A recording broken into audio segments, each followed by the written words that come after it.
आप सभी को मेरा नमस्कार। स्वागत है आपका अपने चैनल सुनहरी कहानियाँ में। आज की कहानी है चौकीदारन, जिसकी लेखिका पद्मा सचदेव जी हैं। कहानी शुरू करने से पहले मेरा आपसे विनम्र निवेदन है, यदि आपको मेरे द्वारा सुनाई गई कहानियाँ पसंद आती हैं तो कृपया कहानी को लाइक, शेयर और चैनल को सब्सक्राइब कीजिएगा। आइए सुनते हैं कहानी चौकीदारन।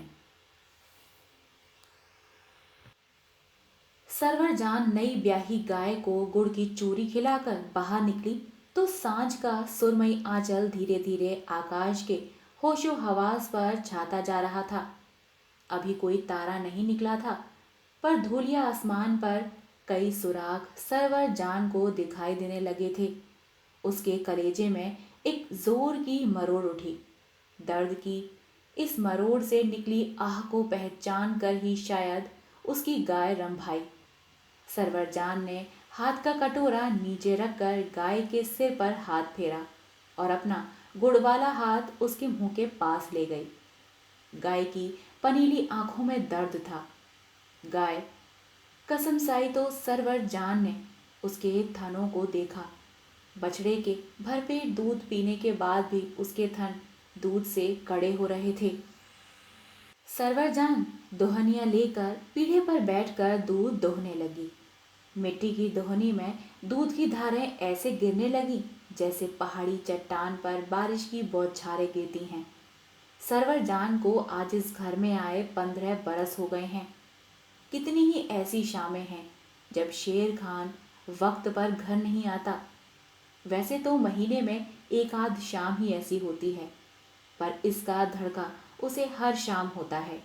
जब तक शेर खां घर वापस नहीं आ जाता, वह दोपहर ढलने के बाद पूरी सांस नहीं ले पाती। आधी आधी छोड़ी हुई सांसें एक धुंध की चादर की तरह उसका वजूद ढक लेती हैं। आवाज आ रही है, अलिफ से अब्बा, बे से बत्तख, पे से पानी। उसकी छोटी बेटी रट रही है। उसे सिर्फ अलिफ से अब्बा सुनाई देता है। कितने प्यार से शेरे ने इनके नाम रखे हैं, नीली और लाली। नीली बड़ी है, उसकी आंखें नीली हैं, और लाली है छोटी, उसके बाल लाल हैं। सबसे बड़ा है उसका बेटा सावन, जो बाप को मुख्तासिर करने के लिए एक ताल में पट्टे काट रहा है, ताकि बाप खुश होकर उसे रात को थोड़ी देर के लिए सुल्तान मिरासी के घर जाने दे। सावन को ढफली बजाने का बेहद शौक है। दूध की धारें अब मानो किसी ताल में गिर रही हैं, गंभीर और किसी रियाजी उस्ताद जैसी आवाजें। वे जैसे सरवर जान का कलेजा मथ रही हैं। थोड़ी सी निराहट लिए हुए पतला सा दूध दोहनी के गोल मुंह तक भर गया है। गाय निश्चल खड़ी है। उसने दूसरी दोहनी ली। उस पर गिरने वाली दूध की धारों की आवाज के साथ सावन के हाथों कटते पट्ठों के कराने की आवाज शामिल हो गई। शाम डरावनी सी हो उठी। बाहर भालू कुत्ता अपनी घुर्राहट तेज कर रहा है। सरवर जान के कान बजे हैं। बाहर खुले दरवाजे के पास गली में से आती आहटें रुकी हैं। शायद शेरा ने कतलू को थोड़ी देर रुकने के लिए कहा होगा। फिर थप की आवाज, जैसे उसके कलेजे पे कुछ गिरा हो। ये सेबों की थैली होंगी। कुछ रखने की आवाज, ये मेवे होंगे। फिर शेरा के अंदर दालान तक आकर रुकते कदम और भयानक खामोशी। सरवर की दूसरी दोहनी भी भर चुकी है। गाय प्यार से सरवर को निहार रही है। एक झुंझलाई सी भरपूर आवाज उभरी है, सावन की अम्मा। दोहनी जरा सी छलकी। सरवर जान ने कहा, ओह, आज मैं सिर्फ सावन की अम्मा हूं। दोनों दोहनियां उठाकर वह बाहर आई। सामने से आती दोनों बेटियों को एक एक दोहनी थमाकर ऊंची लंबी जहीन सरवर शेर खान के सामने जा खड़ी हुई। आंखों में आंखें डालकर बोली, आज फिर? अल्लाह कसम सरो। शेर खान बोला, थोड़ा सा मुड़कर वह बगैर बात सुने चली गई। जब लौटी तो उसके हाथ में लोटा था। पानी लेकर शेर खान ने उसे देखे बगैर कहा, कतलू बाहर बैठा है। जानती हूँ, मुख्तसर सा जवाब था, पर उसके जवाब से शेर खान मुतमईन हो गया। उसने सोचा, मेरे साथ कैसी भी बेरुखी बरते, कतलू की खातिर में कोई कसर न होने देगी। उसने अपना बड़ा सा कोट अलगनी पर डाला और गर्म पानी से भीगे तौलिए को एक तरफ रखकर अपनी पेशावरी चप्पल खोलने लगा। आज पैर खुद साफ करने होंगे। सरो जब मोहब्बत में होती है तभी उसके पांव खूब रगड़ कर साफ करती है, कितना सुकून आता है। तभी कतलू ने दरवाजे पर से कहा, मैं जा रहा हूँ शाह। बाजी ने शहद की मिठाई और दूध की हांडी आपा के लिए भेजी है। शेर खान ने अपनी कुराकुली टोपी उतार कर अंदर रखे नोटों में से एक नोट कतलू की हथेली पर रखा। कतलू ने नोट लेकर कहा, इसकी क्या जरूरत थी शाह, हमेशा ही तो देते हो। यह कहकर उसने नोट अपनी बंडी में खोंस लिया और सलाम ठोक कर चला गया। जमीन से चप्पल एक तरफ हटाकर शेर खान ने पांव पोंछे और तौलिया फेंक कर जमीन पर बिछे मोटे सतरे पर लेट गए। जब आदमी अपने कमरे में अकेला रह जाता है तब बीते दिनों के लम्हे जो उसके आसपास ही मंडरा रहे होते हैं उसके बदन पर आकर चींटियों की तरह रेंगने लगते हैं। शेर खान की आंखें बंद होती गईं। बेजान सा शेर खान अपने माजी के आगोश में था। उसने देखा उसके छोटे छोटे लाल लाल पांव स्कूल से नंगे पैर आने पर ठंड से बेजान हो चुके हैं। उसका जूता पता नहीं कौन ले गया है। नूर बेगम गरम गरम पानी से भीगा मोटा खुरदरा कपड़ा उसके पांव पर रगड़ रही है। कितना अच्छा लग रहा है। शेर खान ने अपना एक पांव दूसरे पर धीरे धीरे रगड़ना शुरू किया। नूर बेगम और करीब आ गई। 8-9 बरस का, गांव के स्कूल में दूसरी जमात में पढ़ने वाला शेर खान शर्म के मारे चित्त पड़ा है।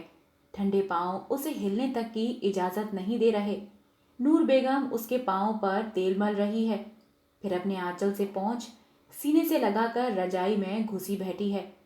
वह नूर के हाथों से अपने पांव छुड़ाता है।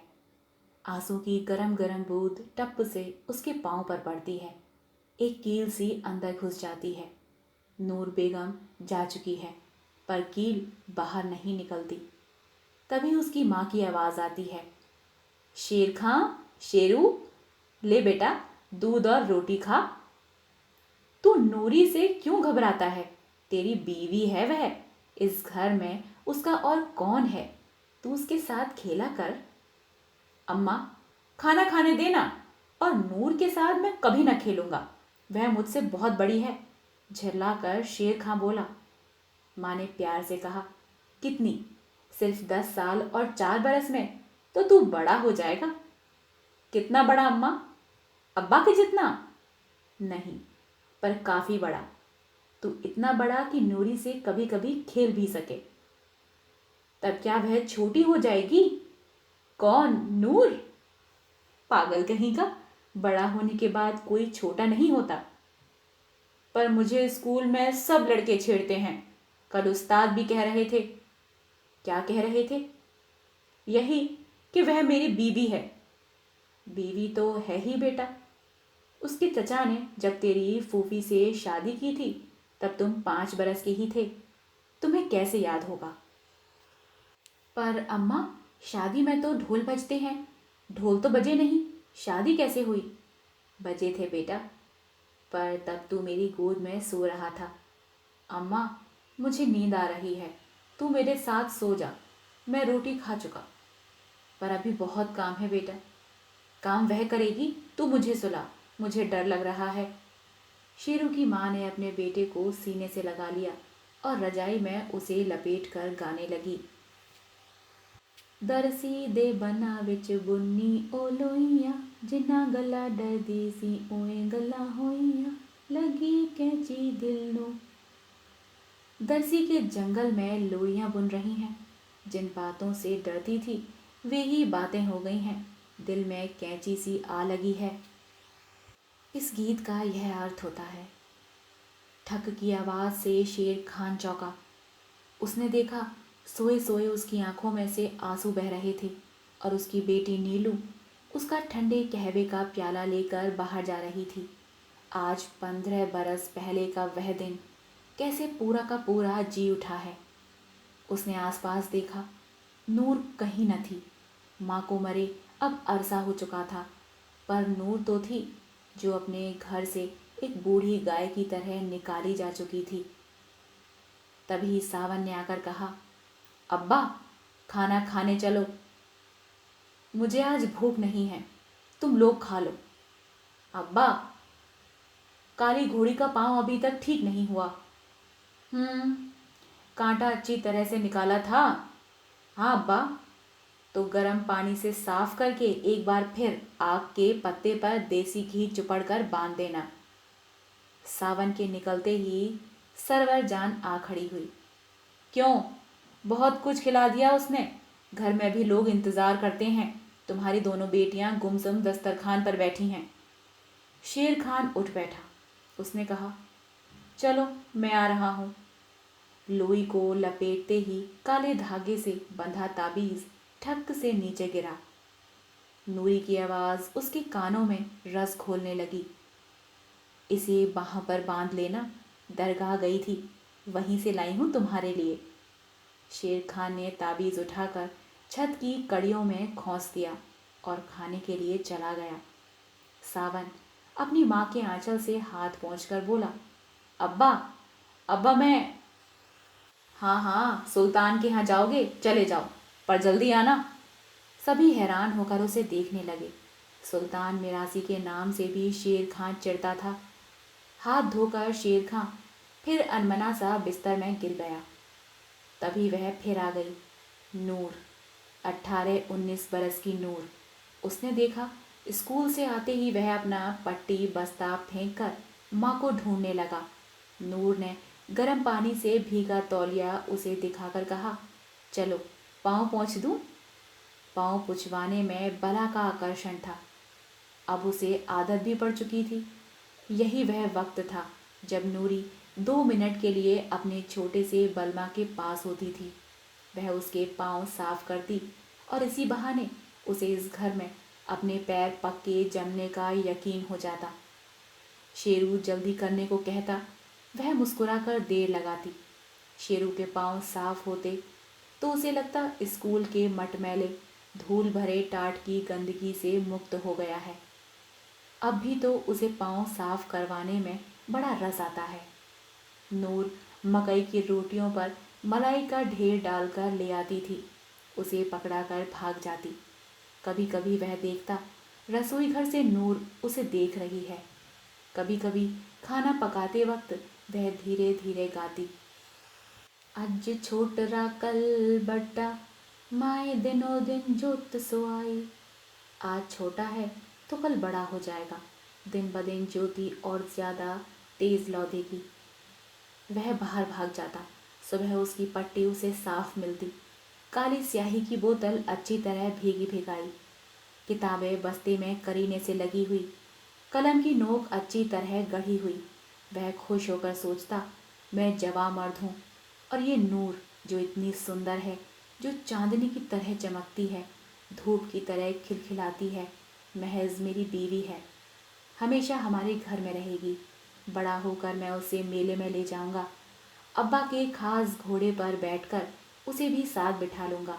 पर स्कूल जाते ही जब उसे दोस्त छेड़ते, ओहो, क्या पट्टी लिशकी है, क्या आंखों में सुरमा बीवी ने डाला होगा, तो सबके हंस पड़ते ही उसके सपने हवा हो जाते।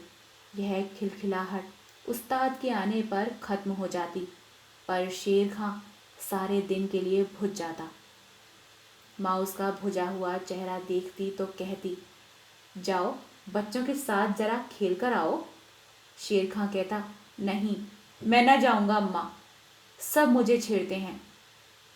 माँ के सोने से एक आह निकलती, बचपन तो मेरे बच्चे का घुट गया है, जवानी कैसी होगी। या अल्लाह, रहम कर। ऐसे बेमेल ब्याह तो हमारी बिरादरी में कितने ही होते हैं।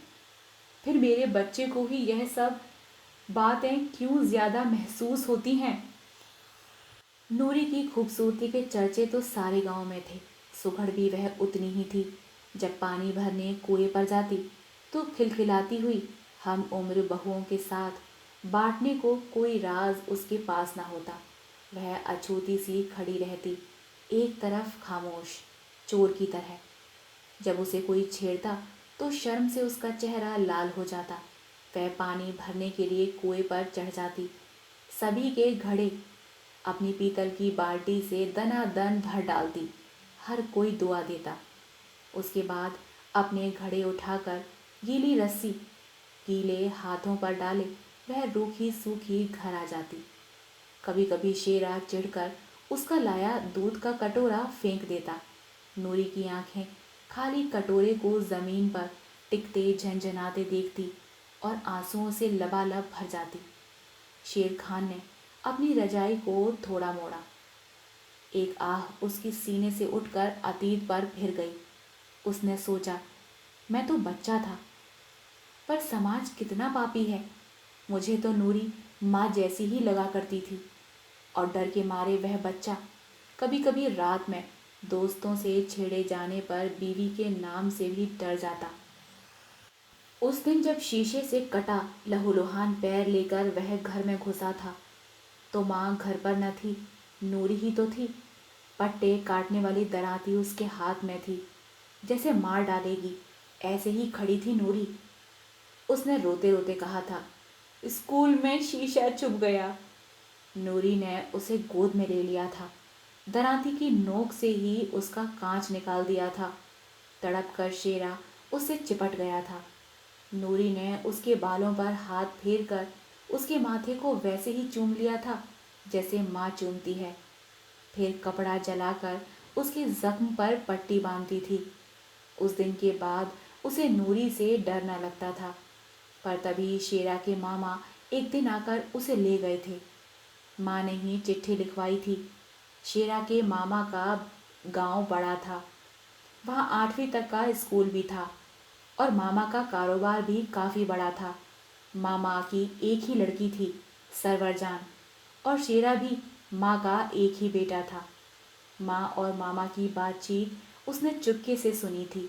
माँ कह रही थी, शेरा बहुत छोटा है और नूरी बहुत जवान। इसे तुम ले जाओ वीर, मेरा एक ही बच्चा है। मैं इससे अलग तो रह सकूंगी, पर इसके साथ रहकर मैं इसका बचपन घुटता हुआ नहीं देख सकती। बड़ा करके भेज देना, बीच बीच में मैं आती रहूंगी। मामा ने कहा था, खतीजा, तभी तुमसे कहा था उम्र का इतना फर्क नहीं होना चाहिए। माँ ने लगभग रोकर कहा था, शेरू के अब्बा के आगे मेरी कब चली है। फिर इस घर में 2 हाथ चाहिए थे। जब से मैं बीमार रहती हूँ घर का सारा काम नूरी ही संभालती है। मामा भी तीखी आवाज में बोले थे, तुम्हें एक नौकरानी चाहिए थी, बहू नहीं। शेर खान को जब तक मैं ना भेजूं बुलाना नहीं। तुम लोग उससे वहीं मिल सकते हो, पर खतीजा, उस बेजुबान पर रहम करो, उसे आज़ाद कर दो। वह यह घर छोड़कर नहीं जाएगी वीर। उसके चाचा ने उसे भाई के मरने के बाद इसीलिए बड़ा किया था कि किसी दिन उसका घर बसाने के लिए इसकी कुर्बानी दी जा सके। 3-4 बरस हो गए हैं, कभी इसको चचा ने घर पर नहीं बुलाया। इसकी माँ के कहने शेरा की फूफी लादे लादे फिरती है। अब तो माशाल्लाह उम्मीद से भी है। हमारे बुलाने पर भी वह उसे नहीं भेजता। नूरी को जिंदगी में पहली बार घर मिला है वीर, वह इसे छोड़कर नहीं जाएगी। मामा ने कहा, जब शेरा जवान होगा तब। माँ ने बड़े विश्वास से कहा, शेरा की एक और शादी करवा दूंगी, मालकिन तो नूरी ही रहेगी। शेर खान इससे ज्यादा न सुन सका। उसकी छाती में एक बकूला सा उठा। जो खुशी उसे मामा के घर जाने में हो रही थी वह निकल गई। उसने सोचा, अगर नए स्कूल में भी मामा ने बता दिया उसकी बीवी है तो क्या होगा, वहाँ भी सब छेड़ेंगे। वह भागकर अपने कमरे में गया। उसने देखा नूरी रो रही थी और उसके कपड़े तहा रही थी। उसका जी चाहा नूरी से कहे, मैं कभी किसी और से शादी नहीं करूँगा, पर उसे देखकर वह हमेशा की तरह खामोश रह गया। नूरी ने अपने आंसू पोंछे बगैर उससे पूछा, सभी कपड़े रख दूं या कुछ यहाँ रहने दूं? नहीं, सभी रख दो, मैं यहाँ कभी नहीं आऊँगा, यह कहकर शेर खां भाग गया था। नूरी तनिक सी मुस्कुराई थी। शेर खान उस मुस्कान का अर्थ न समझता था, पर आज अब क्यों याद आ रही है उसकी बातें। नूरी को अब बूढ़ी हो जाना चाहिए था, पर वह तो वैसी ही है। उसकी आंख का नूर अभी तक वैसा है। शेर खान ने रजाई और कसकर लपेट ली। कमरे में दिए की पीली सी रोशनी हुई। उसकी बंद आंखों से भी वह दिखाई देती थी। सरवर जान ने फूंक मार कर दिया बुझा दिया। चुपचाप उसकी बगल में आकर लेट गई। शेर खान ने बेसाख्ता उसे अपने आगोश में ले लिया। उस वक्त वह नूरी थी, जवान जवान नूरी। उजाले में जो मसले हल नहीं होते, अंधेरे में कैसे बहस के बगैर ही सुलझ जाते हैं। दूसरे दिन का सूरज किसी पागल की जुल्फों की तरह बिखरा बिखरा था, पर सरवर जान हंस हंस कर बच्चियों के बस्ते नूरी के भेजे सेबों और बादामों से भर रही थी। हंसकर बोली थी, तुम लोगों की बड़ी अम्मा ने भेजे हैं। लड़कियां शर्मा कर भाग गई थीं। जब खुश होती थी सरवर नूर को हमेशा बच्चियों की बड़ी अम्मी कहती थी। खुद भी उसे आपा कहती, पर यह खुशी बरसात के चढ़ने वाले सूरज की तरह होती थी। आपा या नूरी अब मौलवी अमीन की बेगम थी और मौलवी की पहली बीवी के सब बच्चों को व्यवस्थित कर चुकी थी। अब उसका छोटा बेटा ही उसके पास था। इसी दुधमुहे बच्चे के लिए मौलवी ने कभी कोई औरत या बीवी चाही थी जो उसे पाल कर बड़ा करती, मौलवी के बच्चों को और उसके घर को सहेज लेती। ये सब काम नूरी ने किए थे, चौकीदारन की तरह। अब मौलवी साहब के इंतकाल के बाद वह उनके छोटे बेटे के साथ घर पर रहती थी। कतलू उसके बागों का कारोबार संभालता था, पर नूरी को कभी भी यह घर अपना न लगा था। उसका मन हमेशा खिंचता रहता। शेर खान ने जीन कसी। उसने सोचा, काम पर जाऊंगा, आज घोड़ों की खरीदारी करनी है, शायद माजी के आगोश में से भी निकल पाऊं। घोड़े पर बैठकर शेर खान ने एड़ लगाई, लेकिन इसी के साथ जैसे उसके ख्यालों में भी एड़ लग गई। वह रात जीती जागती औरत की तरह उसके सामने थी। वह रात जब शेर खान को न जाने कितनी तरह की औरतों ने नूरी के कमरे में धकेल दिया था। कमरे में 30 बरस की नूरी 20 बरस के शेर खान को देखकर जरा भी नहीं शर्माई थी। पीले पत्ते की तरह वह कांप रही थी, पीले पत्ते की ही तरह मानो डाल से टूटकर गिर भी पड़ी। रो रही थी नूरी। शेर खान की समझ में न आया वह क्या करे। नूरी कभी कभी आंगन में लगे खूबानियों के पेड़ की तरह उसे याद तो आती थी, पर नूरी उसकी बीवी, उसके सपनों का ताजमहल तो नहीं है। नूरी ने ही कहा, बैठो शेर खां। शेर खां फिर स्कूल से आए उस बच्चे की तरह हो गया जिसके पाँव में शीशा लगा था। वह भी रोने लगा। नूरी उसे देखते ही चुप हो गई। उसने शेर खान का हाथ पकड़ा और कहा, नहीं शेर खां, तुम मत रो, रोऊंगी मैं। मुझे रोने की आदत भी है और अब अच्छा भी लगता है। जिस तरह से रो रो कर मैंने अपनी मुरादों की रातें काटी हैं, उस तरह से तुम्हें न काटने दूंगी। तुम तो मेरे छोटे से बलमा हो ना। मैंने तुम्हें बचपन से बड़ा किया है। तुम हमेशा मेरे शौहर थे, मैं ही कभी तुम्हारी बीवी न थी। तुम्हारी बीवी हूँ ऐसा तो कभी मुझे भी नहीं लगा। तुम्हारे नाम की ओट में मैंने एक शौहर ज़रूर देखा है, पर यकीनन वह तुम नहीं हो। तुमने मुझे घर दिया, मेरा अपना घर, वही पाकर मैं खुश हूँ। तुम्हारी हसरतें नहीं टूटने दूंगी। जानती हूँ तुम्हारे मामा तुम्हारी शादी सरवर से करना चाहते हैं। शेरा चीख कर बोला था। नहीं नहीं, मैं शादी नहीं करूँगा। नूरी ने कहा था, वह तो तुम्हें करनी ही पड़ेगी। मैं तुम्हें आज़ाद करती हूँ शेरा। मैंने मेहर की रकम भी माफ़ की। अल्लाह तुम्हें खुश रखेगा, यह मैं जानती हूँ। मैंने हमेशा तुम्हारे लिए दुआएं मांगी हैं। लोगों ने भी मुझे हमेशा तुम्हारे लिए दुआएं दी हैं। शादी की रात जब तुम 5 बरस के थे, तब मुझे तुम शौहर थोड़े ही लगे थे। तब तुम मुझे एक घर लगे थे जहाँ मैं महफूज रह सकती थी। घर की कितनी ममता होती है। लोग तो कभी कभी चले भी जाते हैं, पर घर कभी नहीं साथ छोड़ता। घर बेमुरवत भी नहीं होता शेरा। शेरा के सिर पर हाथ फेर कर नूरी ने कहा था, रो नहीं, मैं कल सुबह चली जाऊंगी। मौलवी साहब की बीवी का इंतकाल हुए कल 1 महीना हो जाएगा। उनका दुधमुहा बच्चा मैं बचा लूंगी।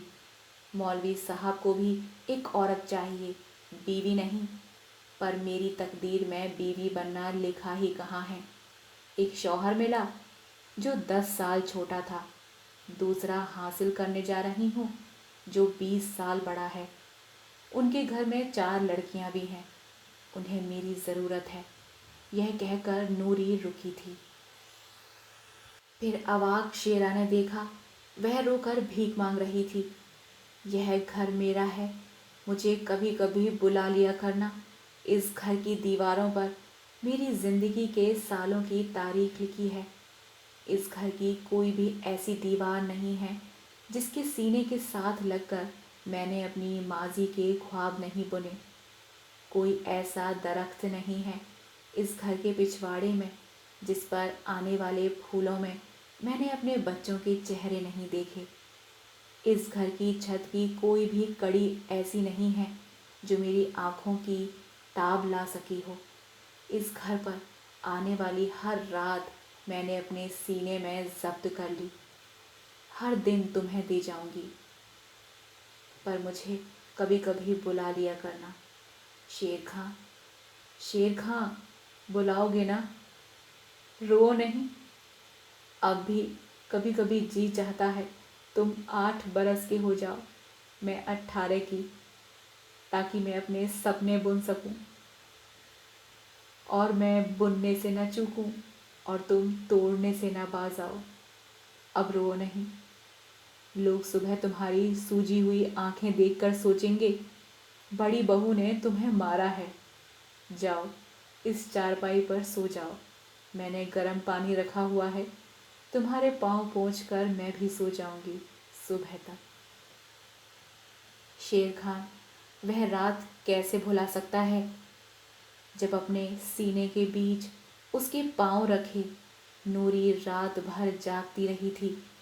सुबह जब वह पक्की नींद सो रहा था, तभी वह बेचारी गाय, जिसका खूंटा तो घर वालों ने खोल दिया था पर रस्सी गले में बंधी रहने दी थी, धीरे धीरे खूंटे को घसीटती मौलवी के घर चली गई थी। सवेरा हुआ तो घर भर में कोहराम मच गया था। रिश्ते की किसी औरत ने कुछ कहना चाहा था। तभी उस घर में पहली बार शेर खान की कड़कती हुई आवाज़ गूंजी थी, खबरदार जो नूर बेगम के बारे में किसी ने एक लफ्ज़ भी बोला, मैंने खुद उसे तलाक दिया है। आज उसका निकाह मौलवी साहब से होगा। अम्मा, आज तुम्हारी नौकरानी चली गई और मेरी बीवी मर गई। उसके खिलाफ इस घर में कोई नहीं बोलेगा, नहीं तो मैं कल ही जाकर फौज में भर्ती हो जाऊंगा। सारे आंगन में सन्नाटा छा गया था। कभी कभी नूरी को लेकर अगर कोई फुसफुसाहट होती तो शेरू को देखते ही बंद हो जाती। फिर उसी साल शेरा की शादी सरवर जान से हो गई थी। शेर खान का चित्त दोहराहे पर आकर खड़ा हो गया। भूले हुए मुसाफिर की तरह टुकुर टुकुर देखता रहता। रात भर वह सरवर जान को मन ही मन नूरी कहता, फिर सुबह उससे आंख न मिलाता। नूरी अब सबके लिए एक कहानी थी, पर उसके लिए एक हकीकत। उसका घोड़ा तीरंदाज जब भी नूरी के घर की पहाड़ी से नीचे उतरता, अखरोट के दरख्त के पीछे से नूरी का साया लरचता हुआ दिखाई देता, और जैसे जैसे उसका घोड़ा ढलान से नीचे उतरता, नूरी गायब होती जाती, अनारकली की तरह, जो ईंटों के पीछे चुने जाने पर धीरे धीरे गायब हो गई थी। ढलान पर उतरने से पहले शेर खां थोड़ी देर पहाड़ी पर खड़ा रहता था। कभी डूबते सूरज को देखता, कभी नूरी के साए को। इसी तरह कई बरस बीत गए। सावन तो पहले बरस ही आ गया था, फिर दोनों बच्चियां भी आ गईं।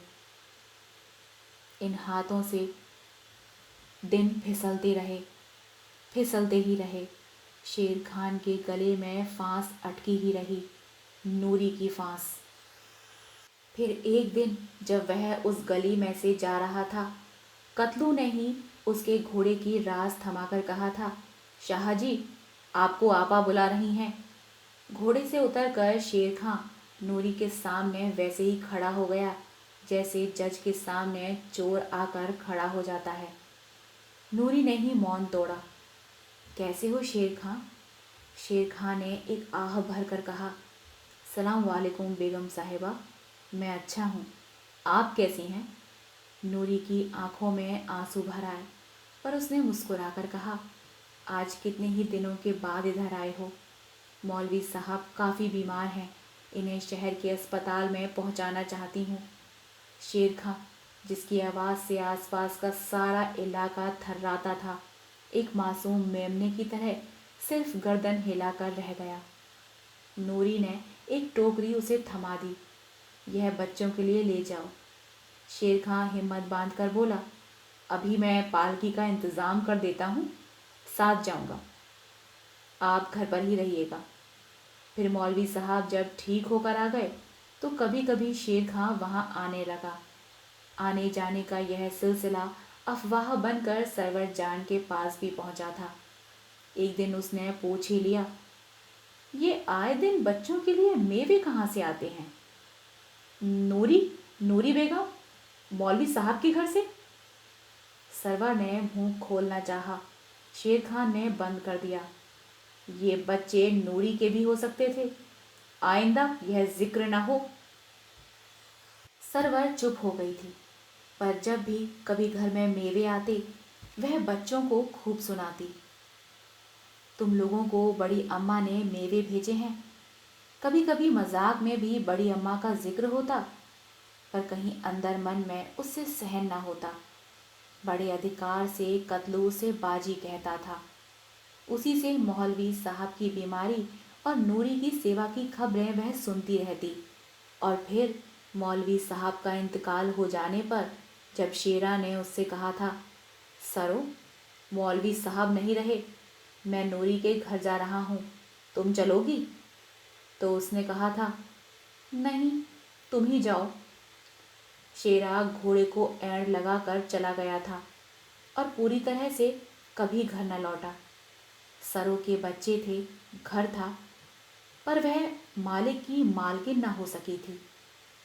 अपने और शेर खान के बीच उसे हमेशा नूरी खड़ी मिलती थी।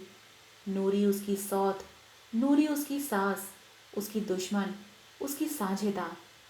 बच्चों के लिए तोहफे आते तो जिस खुशी से बच्चे उन्हें स्वीकार करते, सरवर जान से बर्दाश्त न होता। कभी उसे लगता, पति तो नूरी का है ही, कहीं ये बच्चे भी, और वह थर्रा जाती। बच्चों ने अपनी बड़ी अम्मा का अस्तित्व स्वीकार कर लिया था। फिर एक घटना हुई। इतने बरसों बाद सरवर जान फिर उम्मीद से थी। गांव के अनुभवी दाई ने कह दिया था, इस बार मेरे बस का नहीं है, इसे शहर ले जाओ। शेर खां तैयारी में लगा हुआ था। एक दिन सरवर जान से कहने लगा, कल हम शहर जाएंगे, पता नहीं कितने दिन लगें। तुम कहो तो नूरी को बुला लूं, बच्चों को भी सहारा देगी, घर भी देखेगी। तड़प कर सरवर बोली थी, अब ज़्यादा देर क्या है, मेरे मरने के बाद यहीं ले आना। शेर खां चुप रह गया था। पर जाते जाते कतलू को वहां छोड़ गया था। अस्पताल पहुंचते ही सरवर जान को दर्द उठा था। फिर डॉक्टर ने मरा बच्चा निकाल कर उसकी जान बचा ली थी। शेर खान बाहर कह रहा था, अल्लाह पाक मेरा ईमान रखना। फिर सरवर जान ने ही उससे कहा था, मैं ठीक हूँ, तुम दाई का इंतज़ाम करके बच्चों को देखाओ, मुझे अच्छे सपने नहीं आते। शेर खान डॉक्टर से पूछकर चला गया था, 8वें दिन आकर सरों को ले जाने के लिए। अस्पताल में सरवर जान अब अच्छी हो चुकी थी। टाँके निकलने का इंतज़ार था। उसे थोड़ा होश आने लगा तो उसने पाया रोज़ शाम को नीचे के वार्ड में कोई चिल्लाता है। एक औरत की गिड़गिड़ाहट, आकाश को चीर डालती गुहारें, फिर मंद पड़ती आवाज़ें। रोज़ शाम के वक्त एक खौफ सरवर जान के ऊपर तारी होता। जब तक वे आवाज़ें उभर कर मिट नहीं जाती वह थर्राती रहती। मेरा बच्चा कहाँ है? कहाँ है मेरा लाल? कल ही तो पैदा हुआ था। अल्लाह मेरा बच्चा कहाँ ले गए? सरवर जान ने दाई से पूछा, इस औरत का बच्चा भी मरा हुआ पैदा हुआ था क्या? दाई बोली, नहीं बीवी, इसका बच्चा कहाँ से होगा? इसका खामिन तो अभी स्कूल जाता है। यह पागल जैसी हो गई है। घर में जेठानी के हर साल बच्चे होते थे, यही उनको पालती रहती। कहते हैं इस बार उसे जुड़वा बच्चे हुए तो यह पगला गई कि एक बच्चा मेरा है, अल्लाह ने मेरे लिए भेजा है। जेठानी से बच्चा छीनने लग गई। घर वाले मार पीट कर मायके छोड़ आए। अब इसके माँ बाप ने इसे यहाँ रखा है। ससुराल वाले इसे अब नहीं रखेंगे। इतने साल वहाँ खटती रही। अब जब 4-5 साल बाद इसका आदमी बड़ा होगा तब राज करने कोई दूसरी आ जाएगी। औरतों का भाग ही खोटा है। पर तुम क्यों रोती हो? मुझे उसके पास ले चलोगी? सरवर जान ने रोते हुए कहा। दाई बोली, तुम्हारा मन बड़ा कमज़ोर है बीवी, थोड़ी ठीक हो जाओ फिर चलेंगे। दिन में वह बिल्कुल ठीक होती है। मैंने कितनी बार उससे बातें की हैं। तो अभी उसे बुला सकती हो? अभी? बड़ी जल्दी में हो बीवी, डॉक्टर राउंड लगाकर चले जाएं, फिर बुला लाऊंगी। दोपहर को वह आई, हाथ में खाने की थाली लिए। सरवर जान उठ बैठी। थाली दाई को थमाकर वह औरत सरवर जान की बाहों में समा गई।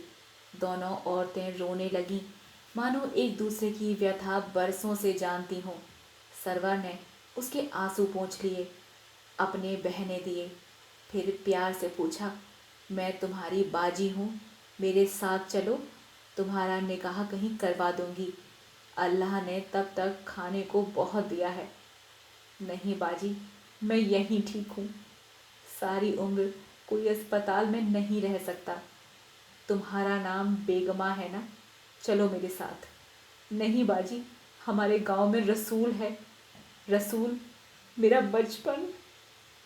अच्छा, मैं चलूँगी तुम्हारे घर। अब सब पागलपन छोड़ दो। खाना खाकर सरवर जान ने उसकी कंघी की, आंखों में काजल डाला और अपने गले की जुगनी उसके गले में डालकर कहा, आज से मैं तुम्हारी बहन हूँ। अच्छा बाजी, अब मैं चलूँ? मुलाकाती आने वाले हैं। क्या रसूल आ रहा है? हाँ बाजी, उसने शर्मा कर कहा। उस रात चिल्लाने की आवाज़ें बंद हो गईं। जिस दिन सरवर जान को घर जाना था, सवेरे ही शेर खां पालकी लेकर आ गया था। बेगमा ने शेर खान से घूंघट निकाला तो सरवर ने मना कर दिया, ये भाई है तुम्हारा। बेगमा ने सरवर जान के लंबे लंबे बालों में खूब तेल डालकर मेड़ियाँ गूंथ दी।